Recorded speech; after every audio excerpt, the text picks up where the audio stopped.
ربكم الذي يزجي لكم الفلك في البحر لتبتغوا من فضله إنه كان بكم رحيما۔ تمہارے پروردگار اللہ تو وہ ہیں جو تمہارے لیے دریا میں کشتیاں چلاتے ہیں تاکہ تم اللہ کا فضل تلاش کرو، وہ تمہارے اوپر بہت ہی مہربان ہے۔ سامعین، اب اس آیت کی تفسیر سماعت کیجیے۔ کشتیاں تجارت کا ذریعہ ہیں۔ اللہ تعالیٰ اپنا احسان بتلاتے ہیں کہ اللہ نے اپنے بندوں کو آسانی اور سہولت کے لیے اور ان کی تجارت و سفر کے لیے دریاؤں میں کشتیاں چلا دی ہیں۔ اللہ کے فضل و کرم، لطف و رحم کا ایک نشان یہ بھی ہے کہ تم دور دراز ملکوں میں آ جا سکتے ہو اور اللہ تعالیٰ کا فضل یعنی اپنی روزیاں حاصل کر سکتے ہو۔ وَإِذَا مَسَّكُمُ الضُّرُّ فِي الْبَحْرِ ضَلَّ مَن تَدْعُونَ إِلَّا إِيَّاهُ فَلَمَّا نَجَّاكُمْ إِلَى الْبَرِّ أَعْرَضْتُمْ وَكَانَ الْإِنسَانُ كَفُورًا أَفَأَمِنْتُمْ أَنْ يَخْسِفَ بِكُمْ جَانِبَ الْبَرِّ أَوْ يُرْسِلَ عَلَيْكُمْ حَاصِبًا ثُمَّ لَا تَجِدُوا لَكُمْ وَكِيلًا۔ اور سمندر میں مصیبت پہنچتے ہی جنہیں تم پکارتے تھے یعنی خشکی پر، سب کو گم کر جاتے ہیں، صرف وہی اللہ تعالیٰ باقی رہ جاتے ہیں۔ پھر جب وہ تمہیں خشکی کی طرف بچا لاتے ہیں تو تم منہ پھیر لیتے ہو۔ انسان بڑا ہی ناشکرا ہے۔ تو کیا تم اس سے بے خوف ہو گئے ہو کہ وہ تمہیں خشکی کے کسی کنارے میں دھسا دے یا تم پر پتھروں کی آندھی بھیج دے، پھر تم اپنے لیے کسی نگہبان کو نہ پا سکو۔ سامعین، اب ان آیتوں کی تفسیر سماعت کیجیے۔ سمندروں میں بھی کارساز اللہ ہی ہیں۔ اللہ تبارک و تعالیٰ کا ارشاد ہو رہا ہے کہ بندے مصیبت کے وقت تو خلوص کے ساتھ اپنے پروردگار اللہ تعالیٰ کی طرف جھکتے ہیں اور اللہ تعالیٰ سے دلی دعائیں کرنے لگتے ہیں، اور جہاں وہ مصیبت اللہ تعالیٰ نے ٹال دی کہ یہ آنکھیں پھیر لیتے ہیں۔ فتح مکہ کے وقت جب کہ ابو جہل کا لڑکا عکرمہ حبشہ جانے کے ارادے سے بھاگا اور کشتی میں بیٹھ کر چلا، اتفاقاً کشتی طوفان میں پھنس گئی۔ باد مخالف کے جھونکے اسے پتے کی طرح ہلانے لگے۔ اس وقت کشتی میں جتنے کفار تھے سب ایک دوسرے سے کہنے لگے، اس وقت سوائے اللہ تعالیٰ کے اور کوئی کچھ کام نہیں آنے کا، اللہ ہی کو پکارو۔ عکرمہ کے دل میں اسی وقت خیال آیا کہ جب تری میں صرف وہی اللہ کام کر سکتے ہیں تو ظاہر ہے کہ خشکی میں بھی وہی کام آ سکتے ہیں۔ اے اللہ، میں نظر مانتا ہوں کہ آپ نے مجھے اس آفت سے بچا لیا تو میں سیدھا جا کر محمد صلی اللہ علیہ وسلم کے ہاتھ میں ہاتھ دے دوں گا اور مسلمان ہو جاؤں گا، اور یقیناً وہ مجھ پر مہربانی اور رحم و کرم فرمائیں گے۔ چنانچہ سمندر سے پار ہوتے ہی وہ سیدھے رسول اللہ صلی اللہ علیہ وسلم کی خدمت میں حاضر ہوئے اور اسلام قبول کیا۔ پھر تو اسلام کے پہلوان ثابت ہوئے۔ بس اللہ تعالیٰ فرماتے ہیں کہ سمندر کی اس مصیبت کے وقت تو اللہ تعالیٰ کے سوا سب کو بھول جاتے ہو، لیکن پھر اس کے ہٹتے ہی اللہ تعالیٰ کی توحید ہٹا دیتے ہو اور دوسروں سے التجا کرنے لگتے ہو۔ انسان ہے ہی ایسا ناشکرا کہ نعمتوں کو بھلا بیٹھتا ہے، بلکہ منکر ہو جاتا ہے، ہاں جسے اللہ تعالیٰ بچا لیں اور توفیق خیر دیں۔ سمندر میں غرق کرنے والے خشکی میں بھی دھسا سکتے ہیں۔ رب العالمین اللہ تعالیٰ لوگوں کو ڈرا رہے ہیں کہ جو تری میں ڈبو سکتے تھے وہ خشکی میں دھسانے کی قدرت بھی رکھتے ہیں۔ پھر وہاں تو صرف اللہ ہی کو پکارنا اور یہاں اللہ کے ساتھ اوروں کو شریک کرنا، یہ کس قدر ناانصافی ہے۔ وہ اللہ تو تم پر پتھروں کی بارش بھی برسا کر ہلاک کر سکتے ہیں، جیسے لوطیوں پر ہوئی تھی، جس کا بیان خود قرآن میں کئی جگہ ہے۔ سورہ تبارک میں فرمایا کہ کیا تمہیں اس اللہ تعالیٰ کا ڈر نہیں جو آسمانوں میں ہے کہ کہیں وہ تمہیں زمین میں نہ دھسا دے کہ یہ کا ایک زمین جنبش کرنے لگے؟ کیا تمہیں آسمانوں والے اللہ تعالیٰ کا خوف نہیں کہ کہیں وہ تم پر پتھر نہ برسا دے؟ پھر جان لو کہ ڈرانے کا انجام کیا کچھ ہوتا ہے۔ پھر آگے اللہ فرماتے ہیں کہ اس وقت تم نہ اپنا مددگار پاؤ گے، نہ دستگیر، نہ وکیل، نہ کارساز، نہ نگہبان، نہ پاسبان۔ ام امنتم ان يعيدكم فيه تارة اخرى فيرسل عليكم قاصفا من الريح فيغرقكم بما كفرتم ثم لا تجدوا لكم علينا به تبيعا وَلَقَدْ كَرَّمْنَا بَنِي آدَمَ وَحَمَلْنَاهُمْ فِي الْبَرِّ وَالْبَحْرِ وَرَزَقْنَاهُمْ مِنَ الطَّيِّبَاتِ وَفَضَّلْنَاهُمْ عَلَى كَثِيرٍ مِّمَّنْ خَلَقْنَا تَفْضِيلًا۔ اے انسانوں، کیا تم اس بات سے بے خوف ہو گئے ہو کہ اللہ تعالیٰ پھر تمہیں دوبارہ دریا کے سفر میں لے آئے اور تم پر تیز و تند ہواؤں کے جھونکے بھیج دے اور تمہارے کفر کے باعث تمہیں ڈبو دے، پھر تم اپنے لیے ہم پر اس کا دعویٰ کرنے والا کسی کو نہ پاؤ گے۔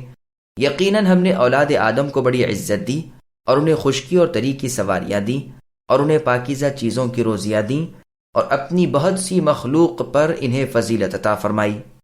سامعین، اب ان آیتوں کی تفسیر سماعت کیجیے۔ ارشاد ہو رہا ہے کہ اے منکرو، سمندر میں تم میری توحید کے قائل ہوئے، باہر آ کر پھر انکار کر گئے، تو کیا یہ نہیں ہو سکتا کہ پھر تم دوبارہ دریائی سفر کرو اور باد تند کے تھپیڑے تمہاری کشتی کو ڈگمگا دیں اور آخر ڈبو دیں اور تمہیں تمہارے کفر کا مزہ آ جائے؟ پھر تو کوئی مددگار کھڑا نہ ہو، نہ کوئی ایسا مل سکے کہ ہم سے تمہارا بدلہ لے۔ ہمارا پیچھا کوئی نہیں کر سکتا، کس کی مجال کہ ہمارے فعل پر انگلی اٹھائے۔ تمام مخلوقات پر انسان کی فضیلت۔ سب سے اچھی پیدائش انسان کی ہے، جیسے اللہ تعالیٰ نے سورہ 3 کی آیت نمبر 4 میں فرمایا، لَقَدْ خَلَقْنَا الْإِنسَانَ فِي أَحْسَنِ تَقْوِيمٍ، کہ ہم نے انسان کو بہترین ساخت پر بنایا ہے، وہ اپنے پیروں پر سیدھا کھڑا ہو کر صحیح چال چلتا ہے، اپنے ہاتھوں سے تمیز کے ساتھ اپنی غذا کھاتا ہے، اور حیوانات ہاتھ پاؤں سے چلتے ہیں، منہ سے چارہ چگتے ہیں۔ پھر اسے سمجھ بوجھ دی ہے، جس سے نفع نقصان بھلائی برائی سوچتا ہے، دینی دنیاوی فائدہ معلوم کر لیتا ہے۔ اس کی سواری کے لیے خشکی میں جانور چوپائے دیے، گھوڑے، خچر، اونٹ وغیرہ، اور تری کے سفر کے لیے اسے کشتیاں بنانی سکھا دیں، اسے بہترین خوشگوار اور خوش ذائقہ کھانے پینے کی چیزیں دیں، کھیتیاں ہیں، پھل ہیں، گوشت ہیں، دودھ ہیں، اور بہترین بہت سی خوش ذائقے اور لذیذ مزیدار چیزیں، بہت عمدہ مکانات، رہنے کو اچھے خوشنما لباس، پہننے کو قسم قسم کے رنگ برنگ کے یہاں کی چیزیں وہاں اور وہاں کی چیزیں یہاں لے آنے کے اسباب اس کے لیے مہیا کر دیے، اور مخلوق میں سے عموماً ہر ایک پر اسے برتری بخشی۔ انسان فرشتوں سے بھی افضل ہے۔ اس آیت کریمہ سے اس امر پر استدلال کیا گیا ہے کہ انسان فرشتوں سے افضل ہے۔ زید بن اسلم رحمہ اللہ کہتے ہیں کہ فرشتوں نے کہا، اے اللہ، آپ نے اولاد آدم کو دنیا دے رکھی ہے کہ وہ کھاتے پیتے ہیں اور موج مزے کر رہے ہیں، تو آپ اس کے بدلے ہمیں آخرت میں ہی عطا فرمائیے، کیونکہ ہم اس دنیا سے محروم ہیں۔ اس کے جواب میں اللہ جل شانہ نے ارشاد فرمایا کہ مجھے اپنی عزت اور اپنے جلال کی قسم، اس کی نیک اولاد کو جسے میں نے اپنے ہاتھ سے پیدا کیا، اس کے برابر میں ہرگز نہ کروں گا جسے میں نے کلمہ کن سے پیدا کیا ہے، یعنی آدم علیہ السلام کو جو میں نے اپنے ہاتھ سے پیدا کیا، انہیں اور ان کی اولاد کو ان جیسا نہیں کروں گا کہ جنہیں میں نے کہا ہو جا اور وہ ہو گئے، یعنی فرشتوں جیسا۔ يوم ندعو كل أناس بإمامهم فمن أوتي كتابه بيمينه فأولئك يقرؤون كتابهم ولا يظلمون فتيلا ومن كان في هذه أعمى فهو في الآخرة أعمى وأضل سبيلا۔ جس دن ہم ہر جماعت کو اس کے پیشوا سمیت بلائیں گے، پھر جن کا بھی عمل نامہ دائیں ہاتھ میں دے دیا گیا، وہ تو شوق سے اپنا نامہ اعمال پڑھنے لگیں گے، اور دھاگے کے برابر بھی ظلم نہ کیے جائیں گے، اور جو کوئی اس جہان میں اندھا رہا وہ آخرت میں بھی اندھا اور راستے سے بہت ہی بھٹکا ہوا رہے گا۔ سامعین، اب آیتوں کی تفسیر سماعت کیجیے۔ قیامت کے دن امام سے کیا مراد ہے؟ امام سے مراد یہاں نبی ہیں۔ ہر امت قیامت کے دن اپنے نبی کے ساتھ بلائی جائے گی، جیسے اللہ تعالیٰ نے سورہ یونس کی آیت نمبر 47 میں فرمایا، وَلِكُلِّ أُمَّةٍ رَسُولٌ فَإِذَا جَاءَ رَسُولُهُمْ قُضِيَ بَيْنَهُمْ بِالْقِسْطِ، یعنی ہر امت کا رسول ہے، پھر جب ان کے رسول آئیں گے تو ان کے درمیان عدل کے ساتھ فیصلہ کر دیا جائے گا۔ اہل الحدیث کی فضیلت۔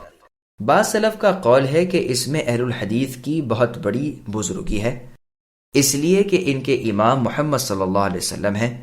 ابن زید رحمہ اللہ کہتے ہیں یہاں امام سے مراد کتاب اللہ ہے جو ان کی شریعت کے بارے میں اتری تھی۔ ابن جریر اس تفسیر کو بہت پسند فرماتے ہیں اور اسی کو مختار کہتے ہیں۔ مجاہد رحمہ اللہ کہتے ہیں مراد اس سے ان کی کتابیں ہیں۔ ممکن ہے کتاب سے مراد یا تو احکام کی کتاب اللہ ہو یا نام اعمال، چنانچہ ابن عباس رضی اللہ عنہما اس سے اعمال نامہ مراد لیتے ہیں۔ ابو العالیہ حسن ضحاک بھی یہی کہتے ہیں، اور یہی زیادہ تر ترجیح والا قول ہے۔ جیسے اللہ تعالیٰ کا سورہ یاسین کی آیت نمبر 12 میں فرمان ہے وَكُلَّ شَيْءٍ أَحْصَيْنَاهُ فِي إِمَامٍ مُبِينٍ، یعنی ہر چیز کا ہم نے ظاہر کتاب میں احاطہ کر لیا ہے۔ اور سورہ کہف کی آیت نمبر 49 میں ہے وَوُضِعَ الْكِتَابُ، یعنی نامہ اعمال درمیان میں رکھ دیا جائے گا۔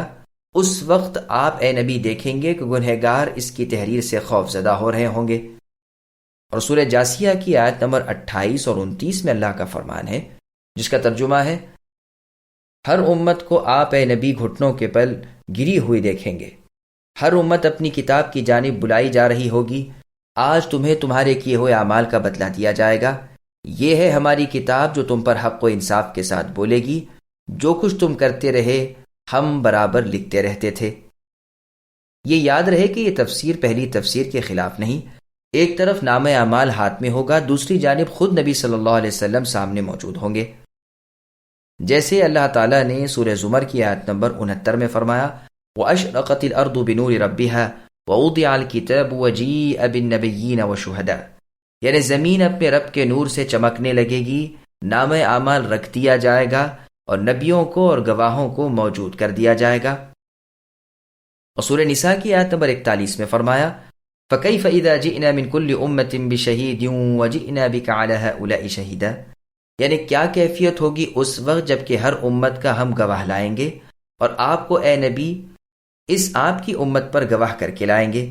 لیکن یہاں امام سے مراد نامہ اعمال ہے، اسی لیے اس کے بعد ہی فرمایا کہ جن کے دائیں ہاتھ میں دے دیا گیا وہ تو اپنی نیکیاں فرحت و سرور، خوشی اور راحت سے پڑھنے لگیں گے، بلکہ دوسروں کو دکھاتے اور پڑھواتے پھریں گے۔ اسی کا مزید بیان سورہ الحاقہ میں ہے۔ فتیل سے مراد لمبا دھاگا ہے جو کھجور کی گھٹلی کے بیچ میں ہوتا ہے۔ بزار میں ہے نبی صلی اللہ علیہ وسلم اس آیت کی تفسیر میں فرماتے ہیں کہ ایک شخص کو بلوا کر اس کا نامہ اعمال اس کے دائیں ہاتھ میں دیا جائے گا، اس کا جسم بڑھ جائے گا، چہرہ چمکنے لگے گا، سر پر چمکتے ہوئے ہیروں کا تاج رکھ دیا جائے گا، یہ اپنے گروہ کی طرف بڑھے گا، اسے اس حال میں آتا دیکھ کر سب آرزو کرنے لگیں گے کہ اے اللہ ہمیں بھی عطا فرمائیے اور ہمیں اس میں برکت دیجیے۔ وہ آتے ہی کہے گا کہ خوش ہو جاؤ، تم میں سے ہر ایک کو یہی ملنا ہے۔ کفار بروز قیامت اندھے ہوں گے، لیکن کافر کا چہرہ سیاہ ہو جائے گا، اس کا جسم بڑھ جائے گا، اسے دیکھ کر اس کے ساتھی کہنے لگیں گے اس سے اللہ تعالیٰ کی پناہ یا اس کی برائی سے اللہ کی پناہ، اے اللہ اسے ہمارے پاس نہ لائیے۔ وہ آ جائے گا، یہ کہیں گے اللہ اسے رسوا کرے، یہ جواب دے گا اللہ تعالیٰ تمہیں غارت کرے، تم میں سے ہر شخص کے لیے یہی اللہ تعالیٰ کی مار ہے۔ یہ روایت سنن ترمذی کی ہے۔ اس دنیا میں جس نے اللہ تعالیٰ کی آیتوں سے، اللہ کی کتاب سے، اللہ کی راہ ہدایت سے چشم پوشی کی، وہ آخرت میں سچ مچ اندھا ہوگا اور دنیا سے بھی زیادہ راہ بھولے ہوئے ہوگا۔ عیاذا باللہ، اللہ کی پناہ۔